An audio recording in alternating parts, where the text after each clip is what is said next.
There you are. There I am. How's it going, Mark? It's going well. How you doing? Great, man. Appreciate the time and want to get into the album and tour and everything Cool. and look in the rearview mirror a little bit too. But let's start with the present and the new album and another amazing album, Humanoid. And I'm kind of curious, man. I mean, you guys have been nonstop since you've joined the band as far as cranking out albums. We had a little pandemic in there, still managed to put out an album, Too Mean to Die. I'm kind of curious, were there any leftovers from the last album for this new album, or does three guitar players mean you just crank out riffs constant? We very rarely use leftovers. Um, the only one that I can actually think of was on Too Mean to Die. There's a song called Symphony of Pain, and we had written one for Blind Rage that was called Symphony of Pain. Totally different song though. Just still the We title. used the title. That was about it. So now we wrote. Usually, if it didn't make it, it didn't make it for a reason. So So all fresh and new, are all three guitar players contributing? Do you contribute riffs? oh well, I contribute some music once in a while, but more lyrics and song titles and stuff like that from me. So And then talk to me about making this one. I mean, because obviously the world shuts down, you go into recording, release Too Mean to Die, and then go out there and hit it hard, touring for 2 years. About what point in time did you start buckling and saying, "All right, time for a new album and time for new ideas"? Was it all throughout the touring process, or did you set aside time for it? no, we definitely knew we had to get onto it. Too Mean to Die. We didn't tour for it came out. We didn't hit it for 2 years later. Right. We put it out during the pandemic because it was like it was ready to go. The tour was booked, and we're like, and then the tour cancels, and it's like, well, what do? We sit on the record? No, put the damn record out. Let's just put it out and let people have something to listen to because they're sitting home anyway. What the Right. hell, you know? Right. So it was really, sheesh, it was almost 4 years between those two records. So, Man, but I think we were throwing ideas around always on the road and back and forth. So the one that really stands, I mean, it's such a badass album. The Reckoning, Humanoid, Ravages of Time is a nice kind of look in the rear view mirror. But I think the one that I think is so important right now is Man Up. I feel like we've kind of lost that edge, and it was nice to hear you just saying, "Hey, man you up." know, sometimes you just got to put your big boy pants on and go to work.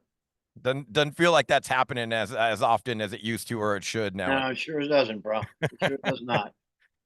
I think that's why that one really stuck with me. Was that your point? Just trying to get that across. You're seeing the same kind of. Yeah, actually, that was more of a pep talk to myself than anybody. Ah, So I think we could all use that from time to time. yeah, I love that. And then, like I said, too, Ravages of Time, just kind of looking in the rear view mirror, looking at all the back miles on the odometer.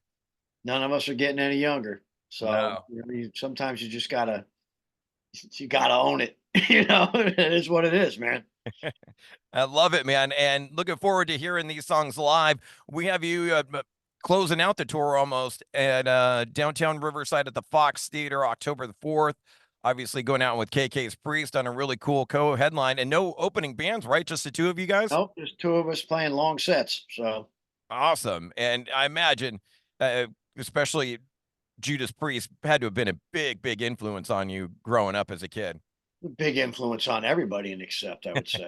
You know, even Wolf. Well, that was their first major tour. Accept was with Judas Priest, Hmm. Europe. So it's been. I've been listening to Priest since the late '70s. Definitely, huge made a huge mark on me. Huge. That was really the band that convinced me that why would I listen to anything but metal? Really, you That know, was it. it's like this. I got to find more of this. You know, Was there a particular tour or album that did that, or was it just discovering the band in Unleashed in general? the East was the one that did it for me. The live That album. that was the one straw that broke the camel's back right there. Because I had been listening to Scorpions and a lot of other stuff. I mean, I'll always Sabbath. Right. That's a different. That's like apples and oranges. Right. Different But tempos. yeah, but when I got that Unleashed in the East album, I was like, what in the hell is going on here? It just blew me out of the water. So And and then how long did it take you to actually see the band? Do you remember when you first saw them live? What tour was?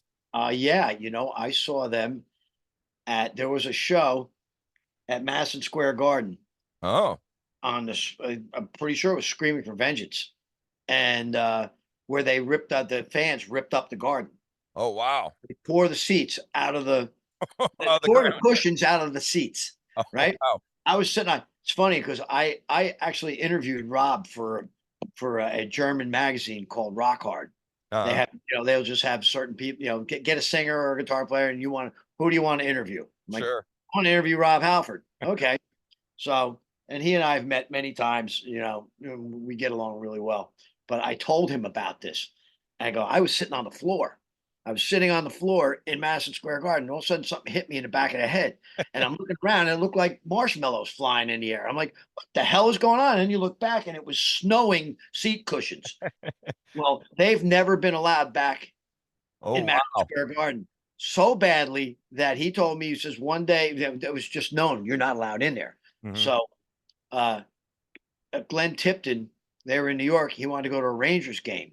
So he snuck into a Rangers game. Are you the guy from Judas Priest? They threw him out. No way. Yeah, I swear to God. That's what Halford told me. So can't make this up. But yeah, I think that was the first time I saw them. Wow, incredible story and unforgettable one too, man. It was nice too because we were on Megaforce at that time, TT Quick, and they had an album release party at the Limelight in New York, and we got invited to it. So got to hang out a little bit. And, it was Nice. cool. Did Rob remember the seat cushions flying, or did he have any Oh idea yeah. what's going on? Oh yeah. He's just, oh, I'll never forget that night. Curious too with the two long sets. How many of the new songs are you going to be sneaking into the set versus the classics versus your era classics? Well, we always kind of go half and half. There's a lot of, there's so many of the old classic songs that you just have to play. Yeah, You don't have to play them all, but you got to play. You got to do Balls. You got to do Shark. You got to do right. Metal Heart. You got to do Princess. There's ones that you have to do. We love doing Breaker because it's just so, blah, you know. Um, as far as the new ones, the brand new ones, we'll always try to do at least two, three, possibly four off the new record. Killer. If we're doing a 2 hour headline set, then we try to get a couple more. But Mhm. we've always done, even with Blood of the Nations, when we first went out with that, we were doing, 4 or 5 songs off of the album on that tour. Yeah, And now like I said, we split it pretty much about half and half between the classics and my stuff. killer. And I'm curious, man. You've been touring for a long, long time, even before Accept TT Quick. When you come through SoCal, is there any like must-haves? You're like, I'm going to get some good Mexican food or some good Italian food or craft Yeah, beer or Mexican street anything? food always, man. Taco trucks, come on. Always sushi out there for me too. Ah, big sushi fan. I like sushi. I like everything, man. I just like to eat. There's yeah, Christopher's my partner in crime. Him and I will go out and seek out, good Mexican bars with good tequila. nice. Well, there's gonna be plenty where you're gonna be playing in downtown Riverside. Matter of fact, there's a food hall literally next door to the venue where you're gonna be playing, so you can sneak in there Oh, and get some that's a drinks shame. and food, and yeah, you can have some fun for sure. And Yeah, I try not to eat on show days until afterwards, but we'll see. plenty nearby, and towards the end of the tour, so maybe you splurge a little bit too. Yeah, you never know. Dude, appreciate all the time. Last couple of things I wanted to hit you with. You had kind of Sure. touched on the TT Quick Time, and I was listening back, and I loved the overtune kill that you pitched in on Miss Misery, and it was Oh yeah, on the which album was that? White as a Devil feedback. Armory? Yeah, Yeah. by Devil Armory. Yep, exactly. And it was really cool to hear your voice and Blitz. And Blitz. Yeah, side by side. And I always tell Blitz, man, that guy's got a career as a stand-up comedian whenever he decides He to. does. I know Bobby forever, man. That's what I was getting into. I imagine you guys old Jersey friends and Yeah, we played together back in the early 80s at this place called the Fountain Casino. We were all still wearing spandex and shit back then. It was like, come on, crazy. yeah, and then obviously you shared label mates together, both on Yep, Megaforce and Air Force. rest in peace, Johnny and Marsha Zazula. Oh yeah, man. There's going to be a tribute. I hear that. I think Metallica is doing a tribute concert with a bunch of the bands. We're going to be on tour, so I won't be able to do it.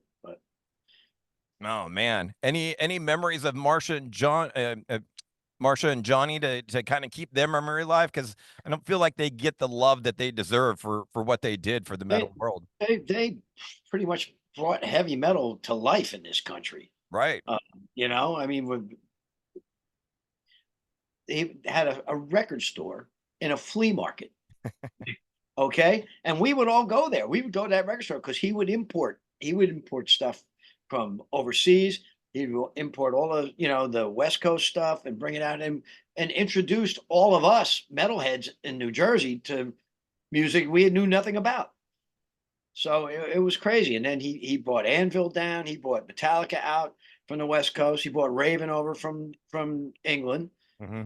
and started putting together all these shows. And next thing you know, he's got a record label, and it's like, what the hell? Signed us, signed a bunch of good bands. Overkill, obviously, King's X. Oh, just amazing what he actually accomplished. And he was a Wall Street guy. Oh wow. Yeah, he worked on Wall Street and had this record store on the side because that was it was his first love. And finally, he just left Wall Street. Said, "Hell with this! I'm going to start a record label." And So they did, and the rest is history.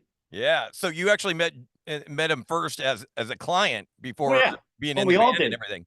Our original drummer, Glenn Evans, who played on the EP, is the one that brought him the demo tapes. Oh He wow. he brought him demo tapes of stuff that David and I had done, and he's like, "Wow, this is TT Quick. Holy crap! Good. When are you guys playing again? Oh, come on out." He came out and saw us, signed us. Wow. Amazing. And speaking of old drummers too, AJ Pirro, rest in peace. Oh yeah, he was in TT Quick for a little while as well. Yeah. It was after Medal of Honor, right before we did Sloppy Seconds, because Eric had rest his soul. His father was dying of cancer, and his mother was sick, and he was just like, "Look, I got to go home." He Mm. lived in New Orleans. He's like, "I got to go home. I need to take a break." And we wanted to do another record, and Twisted had disbanded, and I called up AJ. I go, "Hey, are you playing? You want to come play with us for a while?" He's like, "Hell yeah!" So, and wow, that was a good time, man. What a great player he was, man, and just a really kind, you know, down to earth guy. Yeah. And another legend that doesn't get enough credit, I don't think. Nope, damn sure doesn't, man. He was an amazing drummer. Yeah. I mean, just that we're not going to take it. Just that first. I mean, that's the first thing you hear is his drums kicking in and setting Yep. it all up and setting the tempo. Amazing. Mark, appreciate all the time, kind of sticking in those early days. We're an old school radio station. We do a feature called Mandatory Metallica, which you're going to Okay. be a part of. And obviously, you have some history with them and the Megaforce years and all that. Talk to me about meeting those guys when they first came over from California. Yeah, I mean, we didn't hang a whole lot. We were out playing all the time, and they were hanging with the Old Bridge Militia at that point because Mm. the Old Bridge Militias. That's how that started, and they would just house these guys in their basement. Johnny would bring bands over, and they would play. They would just live with them in their basement, and it was crazy. But we did play together a few times back in those days. Oh, wow. Yeah, I've got some old newspaper clips and stuff with us on the same bill. So Crazy. yeah, and we knew each other. We didn't hang out, but we did play together. And I'm sure no way of knowing what that band was going to What turn they would into. become. Oh Yeah. no, actually no. They were opening for Raven. They were Right. opening for Wasp. And yeah, it was crazy. Obviously you're a fan, so I want to get your opinion on a little Metallica debate I've been having. See where you come down on it. Going back to their early days, and me and my buddy have been debating their best thrash metal album, and coming down on opposing sides. So I wanted to get your input on this to see where you land. My buddy says Ride the Lightning, where I come down on the next one, Master of Puppets. If you had to pick one out of those two, which would it be? Wow, that's tough. That's really tough. Because I like them both. I like Kill 'Em All too. You Yeah. That's just at the time I didn't understand it. And now when I hear it, it's like, God damn, they were ahead of their time. Yeah. Just crazy. I'd have to say Ride the Lightning. Okay. Just gut feeling. That's the first one that pops. Yeah. For whom the bell tolls, boom. I love it. I But mean, I like masters too. So it's it's like comparing apples and oranges. I just thought the production was so much better on Master of Puppets compared to. Yeah, I'll give you that one for sure. And then just to put a button on it, do you have a song we could play for you on Mandatory Metallica? Would it be For Whom the Bell Tolls? Yeah, why not? Okay. We'll crank that one up for you. Works for me. Love Beautiful. that song. Beautiful, Mark. Thank you so much for the time. Can't wait to see you out there at the Fox Theater in October. Yeah, man, I'm looking forward to it. Thank you so much, man. Safe All travels. right, bro. We'll see you there. Bye bye. Take care. Thanks.